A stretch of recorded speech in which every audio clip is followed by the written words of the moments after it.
Hi, this is Sharda Ugra here.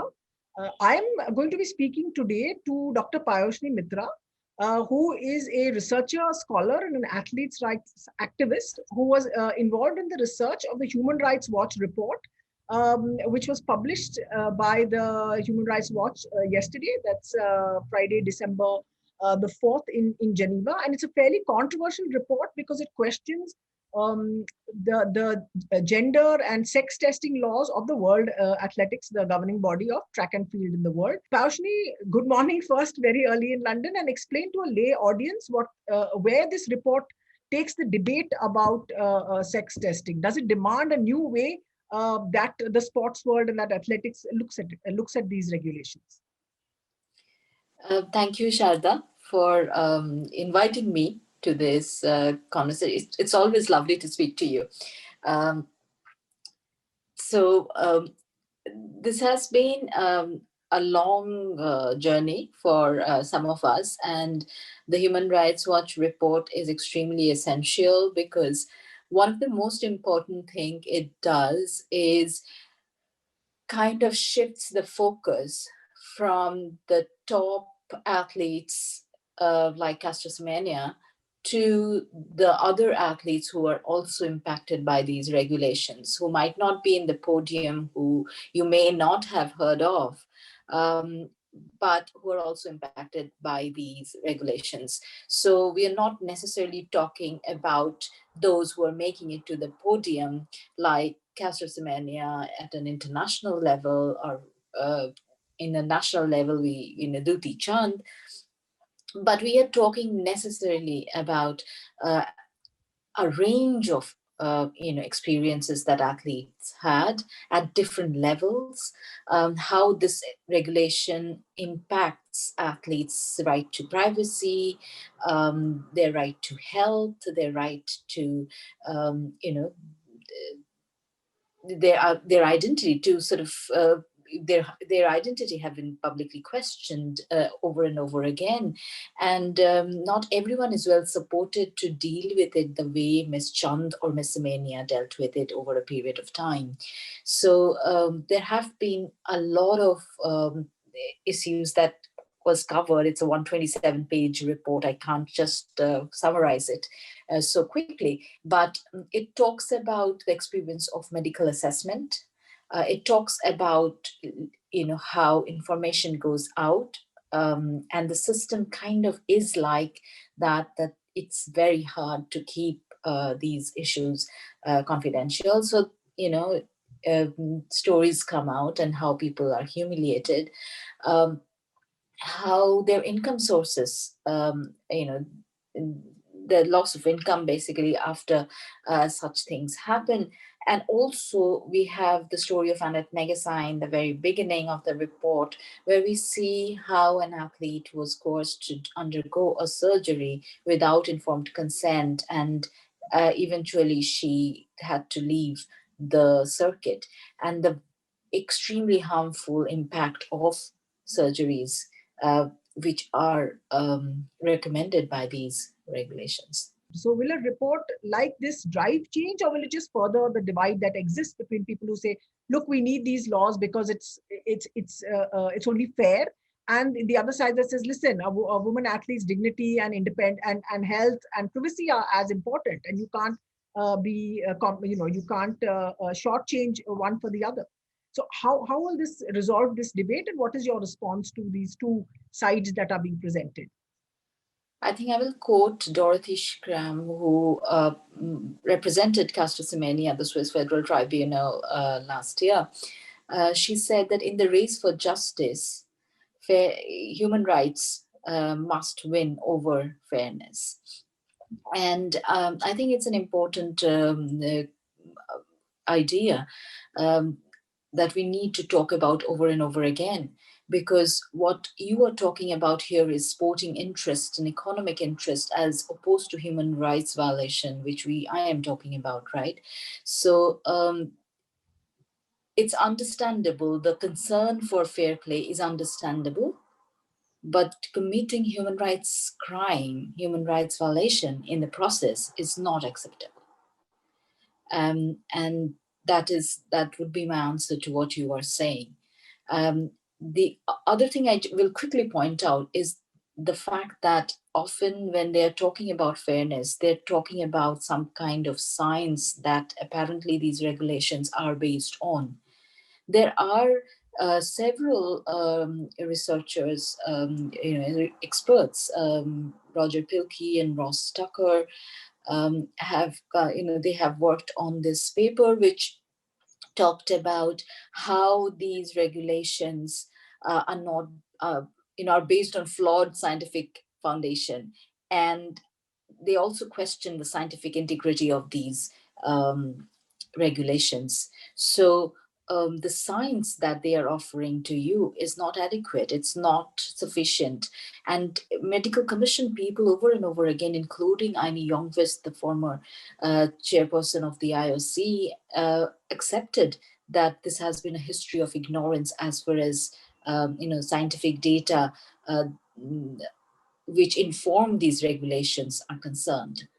So we must also question the science on the basis of on the basis of which these regulations are created. But we also must understand that human rights is key to every sphere of life. When we are talking about sport, we cannot say that sporting interest will come over human rights.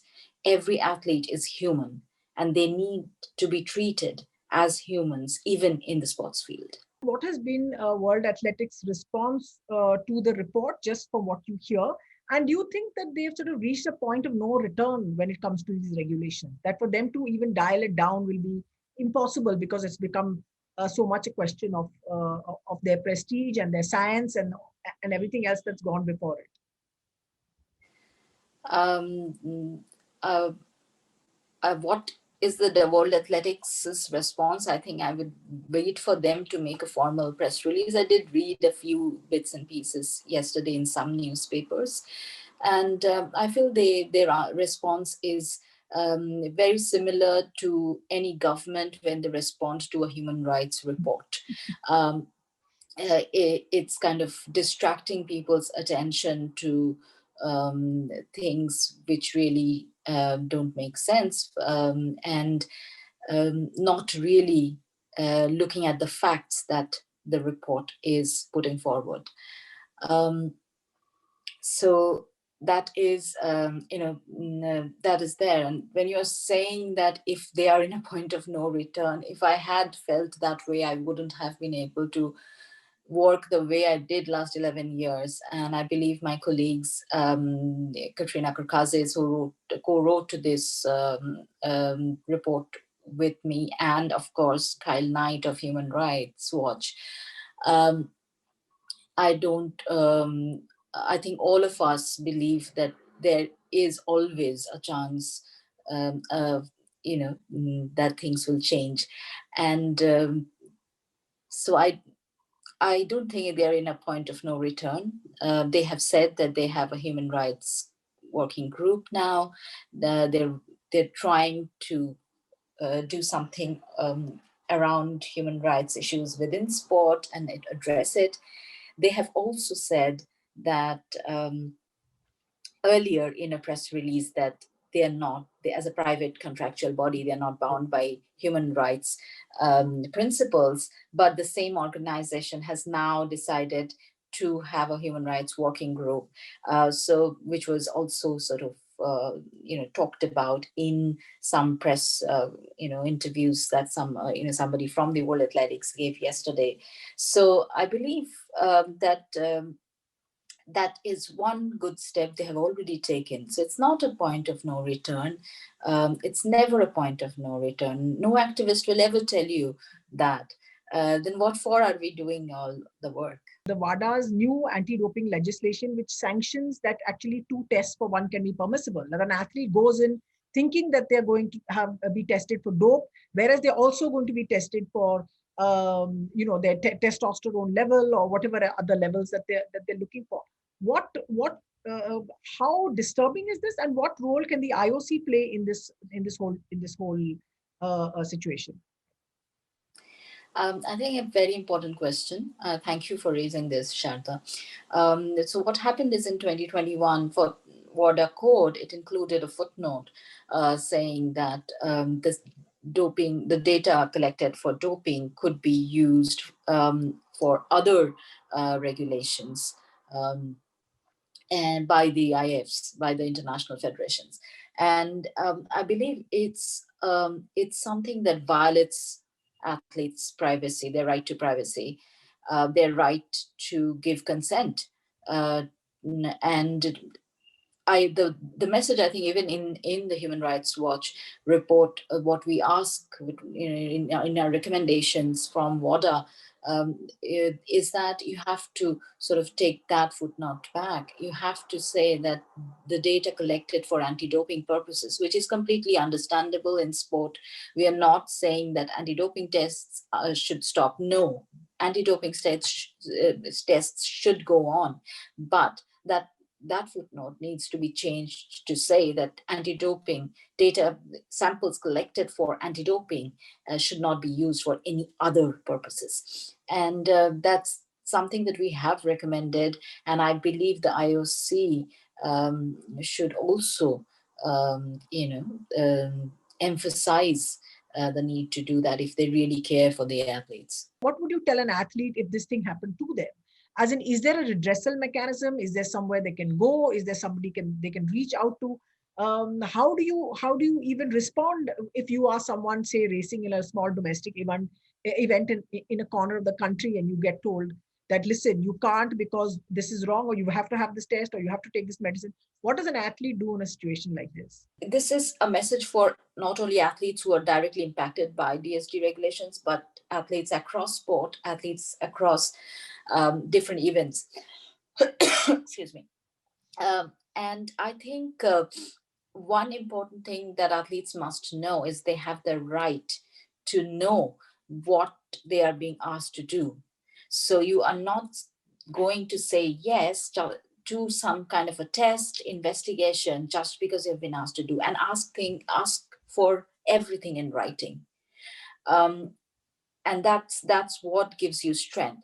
I keep telling this to every athlete I have worked, and I work with quite a sizable number of athletes now across the world. um, so that is one very important point that I would like to make, that to every athlete, that if you are asked to undergo any test, anything, ask for information in writing, so that no one can violate your basic rights to even, for example, you need to be informed before you do something. But um, the other thing that I think we need to understand here is the DSG regulations does not impact at a national level or at the ground level. They say that it's only IAAF meets, it's only international meets, it's only if an athlete is doing so well that in national meet she can get a world record, that these regulations are going to be used. So at a national district level, no one should be testing, investigating, or forcing any athlete to quit or take medical steps. This could be controversial, but for example, there was a doctor from the Athletics Federation of India who investigated Ms. Chand without informed consent, without even giving her any papers. This was not even mentioned in the letter that Athletics Federation of India wrote to Sports Authority of India, asking them to formally start an investigation. That doctor is still in the Medical Commission of the Athletics Federation of India, as well as the Asian Athletics Federation. This is Dr. And Mendigatta, whose name is in the report. Is that him? Okay. yes. Then, yeah. So